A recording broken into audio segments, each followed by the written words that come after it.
And hello everybody, welcome back to the channel guys. I hope you're all well. Before we do get into today's video, as always, please do smash that like button and subscribe to the channel for daily Rangers content. Guys, in today's video, as always, we are going to be going over all the latest Rangers news from the last 24 hours. That includes our headline as the Rangers exodus has genuinely started, as the first exit has been confirmed. Over the last sort of 24 to 48 hours, we have been discussing lots of stuff for regards to the future of this football club, mainly due to incomings. Of course, yesterday we spoke about the Jose Cordoba transfer deal being off. We've also talked about potential players that could come in instead of him. We've also been discussing about Sam Lammers, that he could be leaving the football club very, very soon. But something that maybe caught us by surprise today is with regards to Rangers' official statement today. And that is, of course, with regards to our CEO, Chief Executive Officer,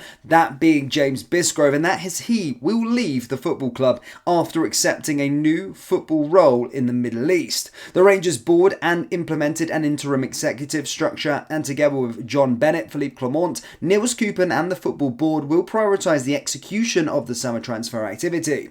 John Bennett will assume the role of executive chairman on an interim basis to ensure continuity and support to the wider executive team as they focus on executing plans for the summer, both on and off the pitch. The executive chairman will lead a team comprising current executives. They are Chief Finance Officer James Taylor, Director of Football Recruitment Niels Koopman, Football Operations Director Craig Robertson, and Chief Commercial Officer Karim Vriani.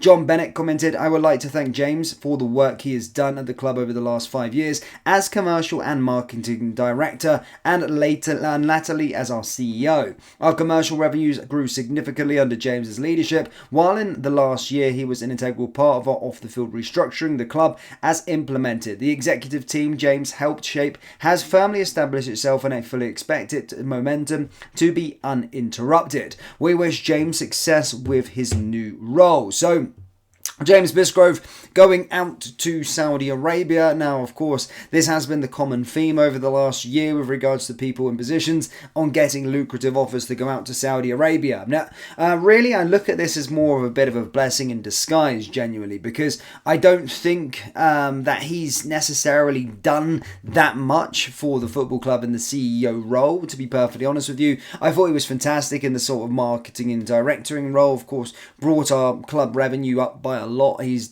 responsible for a lot of the deals that we got agreed and stuff like that, but I don't think he was necessarily cut out to be the CEO of our football operations. And to be honest, we do need a bit of a new look. I know this term rebuild has been coined about a lot lately with regards to the on the pitch, but I think the top as well needs to be a bit more aligned as well, and we're getting to get some fresh new ideas in there. I like the look of the director of football that we've got with Niels Koopman, but just above there, a CEO who really knows what they're actually doing, and you know, it can pay absolute dividends going forward and create a real winning formula for this football club that can carry on for years to come. I look at a lot of the clubs down south that are ran very, very well. You look at down in the Eredivisie with Ajax and who they had as their CEO, Edwin van der Sar, did a fantastic job. Bayern, when they had their great CEOs in place, now that went to shit when they got it wrong. But having a good CEO set the precedent and set the structure of the football club could help us going forward in really changing and turning over a new leaf. So whilst, as I stated, he's gone, it's not like he's been sacked, it's not like he stepped down, he's just got a more lucrative offer. I do think actually it probably is for the best and we can go get someone. But it's now up to Rangers to go out there and get that somebody, get someone that can revolutionise this football club from the top and that area, and then we can go into a different direction. And I think we have been taking that step to go into a different direction with Niels Koopman being appointed as the director of football and him kind of coming up with our sort of transfers. But just to have someone at the helm there, at the CEO position, that can really do that for us, I think would be absolutely fantastic to see. Now, again, at this moment in time, apparently going through to the summer, we're not going to appoint anyone. We've got an interim T at this moment in time, so it probably won't happen until a bit later on. I'm not too sure. That's what I'm just reading from the announcement there by Rangers, but again, I do think really it's great time for a bit of a change for Rangers, and It's going to be a very, very important summer, but do expect this exodus and this rut to continue going into the summer. Of course, I said to you yesterday, Sam Lammers will leave the football club on a permanent transfer, and I do expect him to be not the last one to go out the door. Now, again, yesterday, as stated, we released the new kit. Rangers released the new away jersey, and what a lot of people actually notice, and now it's not enough to make a video about it, so I just thought, why not discuss it towards the end of this video, and it's with regards to James Tavernier, and that a lot of Rangers fans spotted online that he wasn't modelling the kit. And you might go, well, who really cares? It doesn't mean anything, does it?